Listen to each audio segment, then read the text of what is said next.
Football at 4, Geoff Mosher is here and ready to go from InsideTheBirds.com and the Inside the Birds podcast. And we got a lot to dive into today on this edition of Football at 4. So let's bring Geoff into the conversation and talk a little football here on another edition of Football at 4. Geoff Mosher from InsideTheBirds.com and the Inside the Birds podcast. What's going on, Mosher? What's up, Mike? All is well, man. Hope you had a good weekend as we are another week closer to the start of training camp. In fact, next Monday and then the following Monday, we will be at Eagles training camp, essentially. So 2 Mondays left without Eagles football. Yeah. That means 2 weeks left to speculate, anything. Just talk about whatever there is to talk about that has nothing to do with actual football. Well, there's been a lot of speculation going on. And I preface this by saying before you jumped on, that, I don't want to say report, but the opinion that was given out there by a very credible reporter in Derek Gunn, for him to say, hey, I'm being told that Jalen Hurts has looked not very good, and I was told that he, had a series where he had, 4 interceptions and 3 this and that. Been a lot of people question it, including A.J. Brown, who came out and was like, where do you guys come up with this stuff? 7-on-7, you can't even get sacked. Well, part of the report was that he got sacked 3 times, which I don't know how that factors in of he being his fault or not his fault. That being said, you have said on our show about how little they did in these OTAs. So, I don't know, is somebody out to kind of smear Hurts? I mean, because coming from a guy like Derek is a little surprising to me. It's well sourced, and I've worked with Derek for at least 3 years, a little longer. He's done some stuff with Inside the Birds. Love him, a mentor.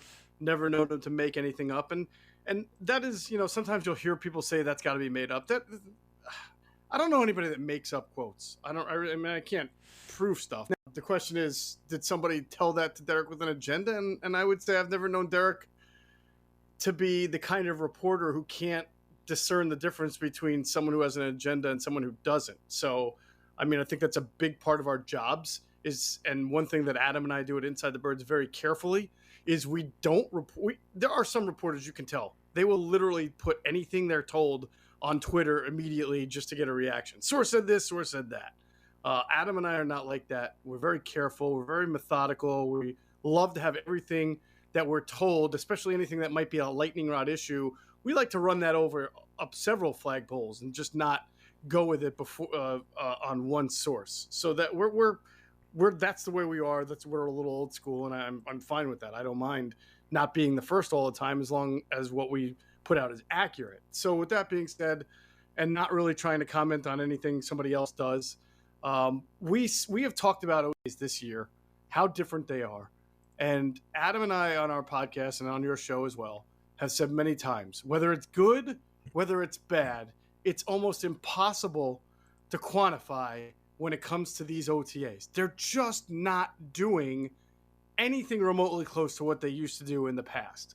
And even training camp, they don't do as much as they did in the past.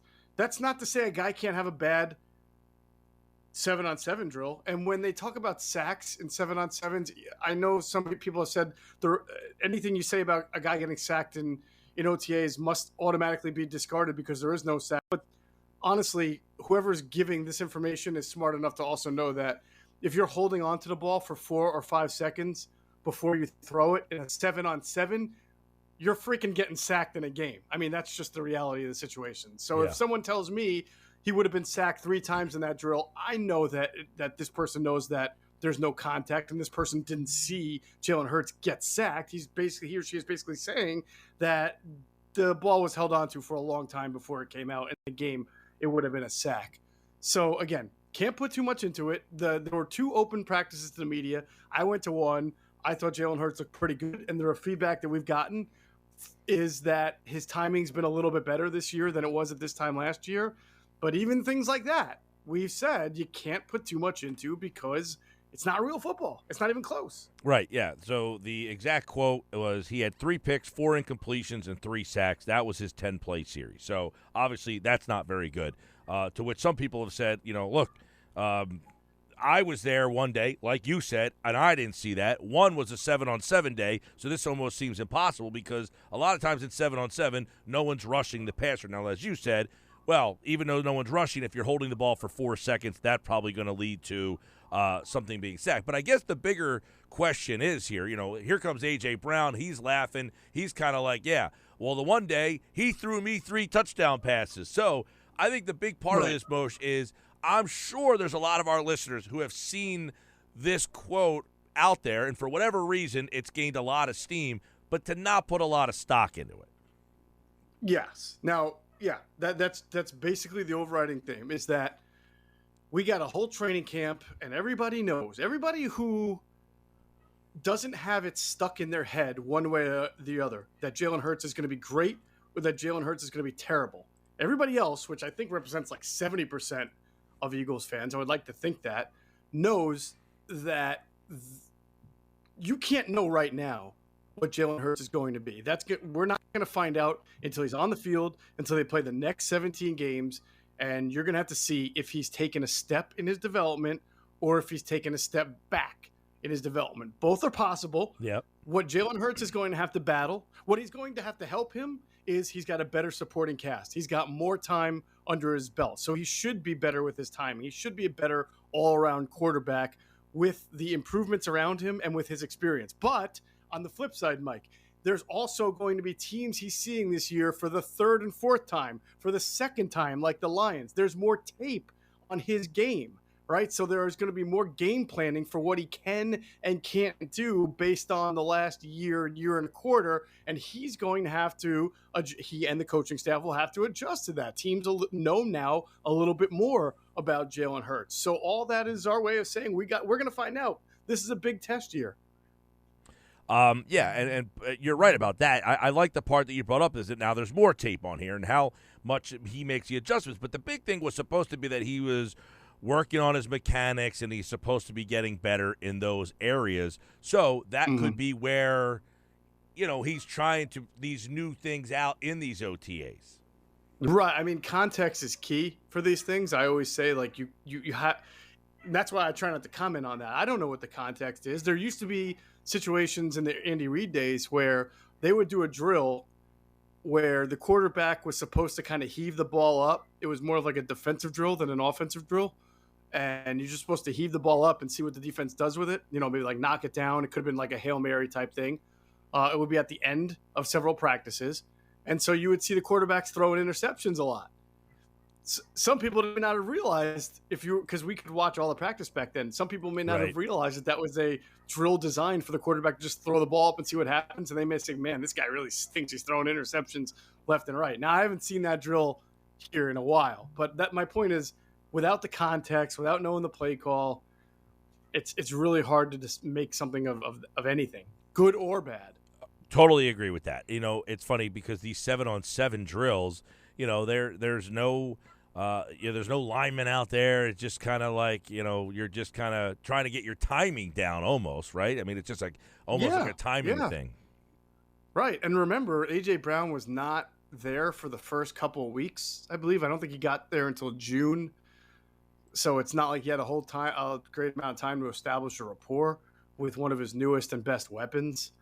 Training camp's going to be, really important for this team. And again, with all the kind of cutbacks and what they do, it's going to be pretty interesting to see how prepared this revamped team is going into the season opener against a team they played last year, has made some improvements itself, and again, has that tape, and it's on the road again. It's funny you mentioned A.J. Brown because there was an article that was written regarding the player that would need to be the team's MVP if it's not their quarterback, and this writer picked A.J. Brown, and just trying to think about how important he is to the success of this Eagles offense. Yeah, I mean, he really is a playmaker, and he's sort of an Eagles receiver that we haven't seen in a while, in that he's compactly built, but he's very physical. I mean, I know when Alshon Jeffrey came here, he was a contested physical catch guy, but he didn't have the explosion, the second gear that A.J. Brown has. Adams broke Terrell Owens a couple of times.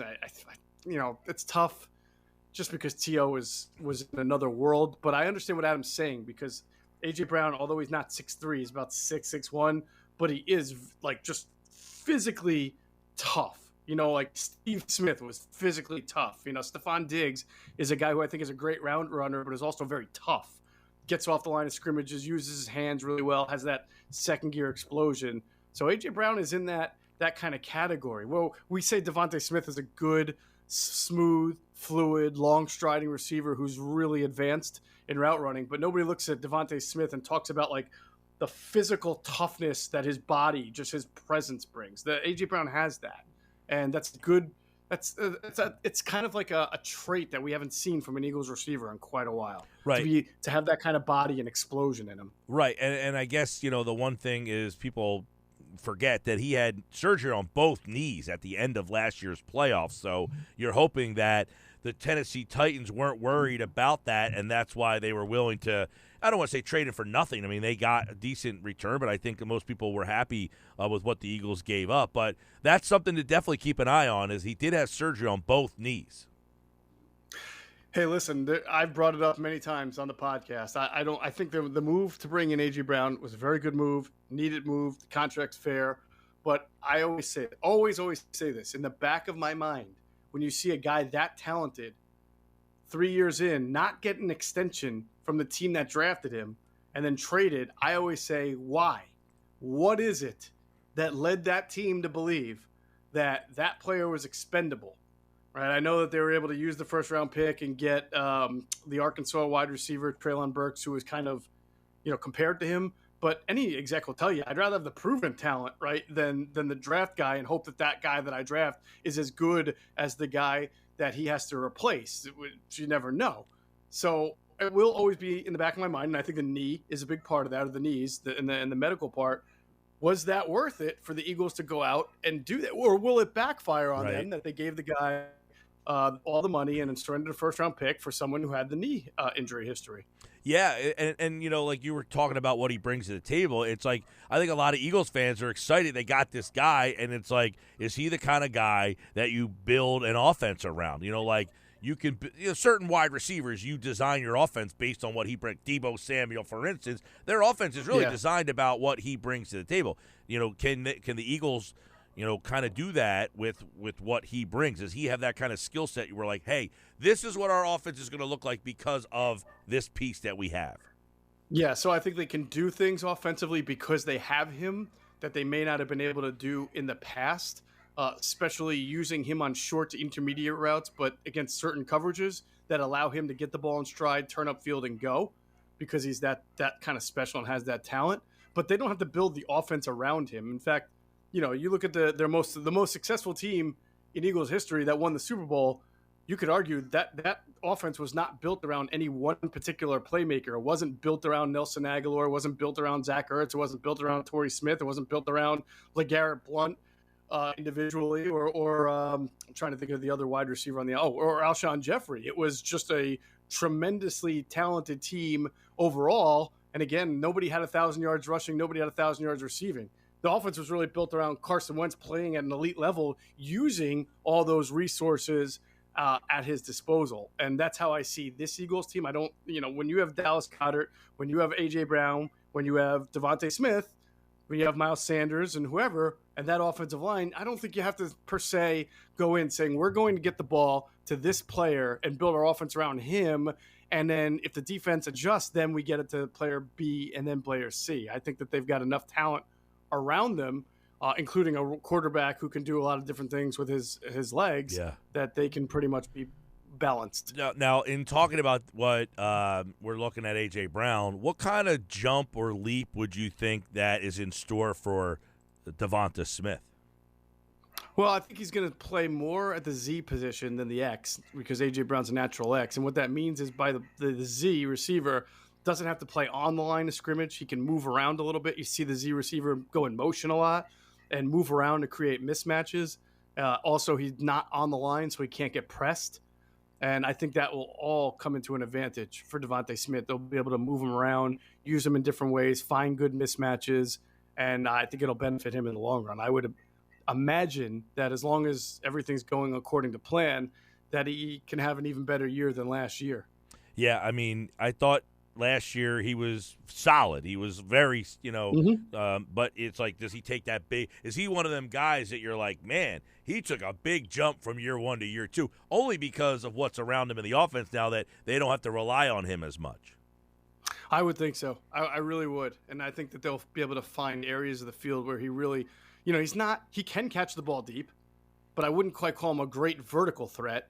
And I also wouldn't say he's the type of guy you want to throw bubble screens to, weighing about 185 pounds. I think he is a perfect sort of volume possession, middle of the field, dig, post, comeback kind of guy. Somebody who can really, attack seams in the zones vertically at times to get you between 15 and 25 yard in that neighborhood.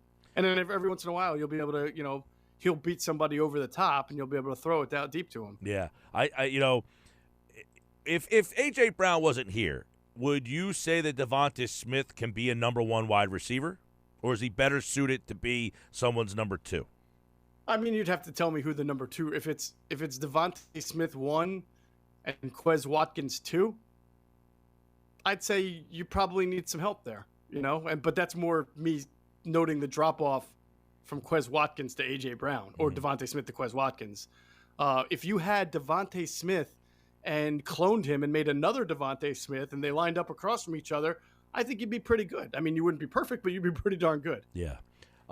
Those two guys will be fun to watch. The wide receiver, I guess you're looking at Quez as the third guy with Pascal. We talked a little bit about him last week. And, of course, Jalen Reagor, whatever ends up happening with him. I don't know. Is there any other guy that's intriguing, or are those kind of the group? I think Greg that's Ward kind of the group. Is he a guy? Greg Ward, I mean, we know what he is. Listen, he's gonna struggle to make the team because right? His value right now is, well, it's not really his value, but he's a punt returner and a slot receiver. And they've already brought in some slot guys like Zach Pascal, as you mentioned, and they talk about Quez Watkins and maybe Jalen Reagor. And also, if Britton Covey winds up making the team as an unrestricted free agent to return punts and kicks, then that's the swan song there and sayonara for Greg Ward. So it's an uphill climb for him. Poor Greg Ward, man. He's been the most productive guy they had for like 4 years, and he can't get any respect, man. Well, we talk about it every year. When you're an undrafted free agent, no matter how well you do, you always got to look over your shoulder because they're always trying to replace you. Yeah, Boston Scott, too. He's another undrafted guy that, I wonder what his future is. Yeah, you wonder. I mean, I really wonder what I think it's fascinating. You asked if there are any other guys that really are intriguing, and I think Kenneth Gainwell is intriguing. And I think it forces Miles Sanders in year 4 to sort of be on his toes. Miles Sanders got coddled a little bit year 1, right? I mean, when he struggled a little bit, they sat him down, then they brought him back. They nurtured him along the way. He was always going to get more opportunities because he's a second-round pick in year 1. You're not 4th year now.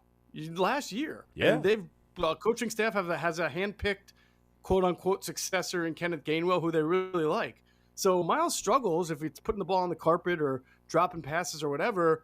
They'll go to Kenneth Gainwell. And if Kenneth does well... Is Kenneth Gainwell, though, an every-down back? Well, they've only used 2 backs at one time. They're not like a committee. So if it's got to be Kenneth Gainwell and Miles and Boston Scott because they're not happy with Miles, they'll do that. Yeah. I'll tell you what. The point is they'll give Gainwell that opportunity, and they won't look back after that. And to me, Boston Scott's another guy. He just, every time he seems to get an opportunity to be the guy for the week, Now, it does seem to happen against the Giants all the time, for whatever it's worth. But anytime it's like, hey, everyone's hurt, you have to play, that guy produces, man.